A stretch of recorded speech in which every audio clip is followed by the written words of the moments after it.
Welcome from me, Guy Monson, to our regular 6-minute strategy.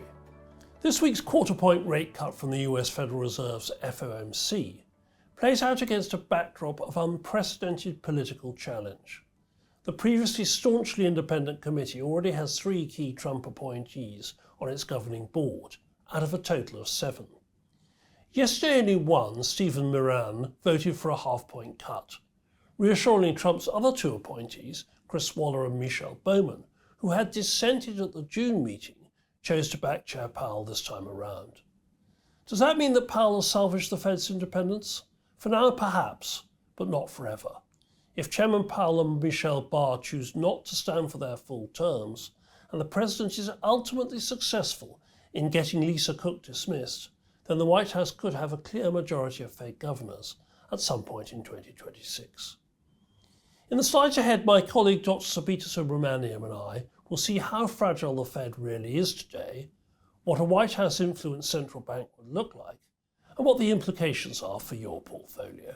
So Subitha, it's great to have you on 6-Minute Strategy, and I know you're an avid Fed watcher, so you must be in heaven this week looking at all these unprecedented moves. Shall we begin with Stephen Miron's appointment by President Trump this week and what it means for Fed policy independence?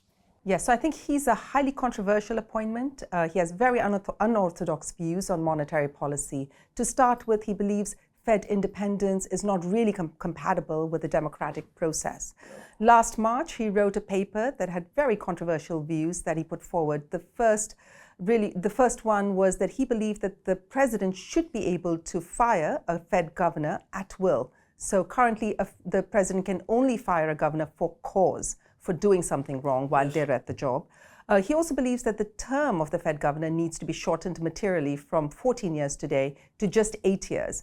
And so that really puts the composition of the Fed much more aligned. In control of whoever's in the White House. I see where you're coming from exactly. We've got some interesting play out on this now, and it's extraordinary how quickly Trump gets an almost vice-like grip on the FOMC. Just explain to us how that works. So today, Michelle Bowman and Chris Waller have been appointed by President Trump in his first term, and Stephen Miron just last week. In May next year, Jerome Powell's term as chair expires, and he is expected to roll off the Fed. It is convention that when a Fed's chair's term ends, that they roll off the committee. It is also likely that Michael Barr, whose term as vice chair of supervision, which ended last year, will likely roll off in the next couple of years. And there's of course the controversial case of Lisa Cook, who's currently being investigated for fraud by the president. So if the 3 of them roll off at some point in the next year, President Trump would actually have appointed 6 of the 7 governors. That's very, very unusual and gives enormous influence. Now, what we actually had in the meeting last week was remarkable unanimity behind Powell's 25 basis point, 0.25% cut. Only Miron saying go for the 50 basis point.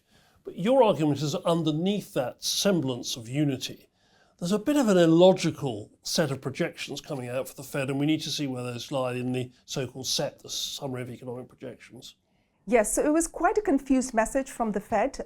They cut interest rates, but their projections suggested that on average, most of them thought that the economy was going to grow faster, run a bit hotter with higher inflation, and unemployment to be slightly lower than what they had expected in June. So in usual circumstances, you would expect that their interest rate profile would have actually edged up, but instead it actually edged lower by 25 basis points. So here we have a Fed that's projecting a slightly hotter economy and slightly lower interest rates. So let's set this in context for investors. What we're being asked to do is fund this enormous and rising US debt load. By the end of 2028 or so, we'll pass 100% debt to GDP, which is where we were at the end of the Second World War. Extraordinary. And then the numbers just keep going up, despite the revenues that we're getting in from Trump tariffs. Investors are beginning to see this and vote with their feet. You can see foreign ownership of US Treasuries falling, that's the red line on the right, and people instead looking to gold as a non-fiat currency as possible insurance. In other words, with this fiscal profligacy, the US has never needed an independent Fed more than it needs one now. Markets, of course, are relatively sanguine for some reason. You can see on the left-hand side the VIX index making new lows. That's the volatility of the S&P 500, despite events in Poland, military events in Poland, and the strike on the GCC member Qatar. And now the Fed challenge, they just don't seem to be reacting to these risk issues. And indeed, equity risk premium, that's how much extra you get paid for holding equities over bonds at a very low level. So valuations high, volatility low. Does that meet the risks that you see in US policy? I think monetary policy is really important to provide confidence for investors. And what the message we got yesterday was that the Fed is going to be cutting rates faster at a time when inflation is actually above target. And it has run hotter than the target for more than 4 years now. So, in this environment, when you have an economy that's running hotter, then corporate profits are likely to be more resilient. That's a really good thing. The AI investment boom is really going to turbocharge the economy in the coming years. And in an environment where inflation is going to be running faster, then it really does put the dollar under a bit of pressure because you have higher inflation, lower interest rates, and so the currency bears the brunt. And then, as you have mentioned, I think this is not just unique to the US. I think a lot of countries facing fiscal challenges are resorting to inflation as their way out. So in this environment, it's really helpful to have gold because it provides security against the debasement of fiat currencies. So thank you, Subitha. I think the message is it's just a remarkably awkward time to suddenly challenge Fed independence, and it's going to add to risks in markets. And we'll be following that through in our investment policy committee for your portfolios. And I hope it's useful for you to guide your investment thinking over the months that follows as we begin to hear more and more of what once was a relatively academic-only discussion.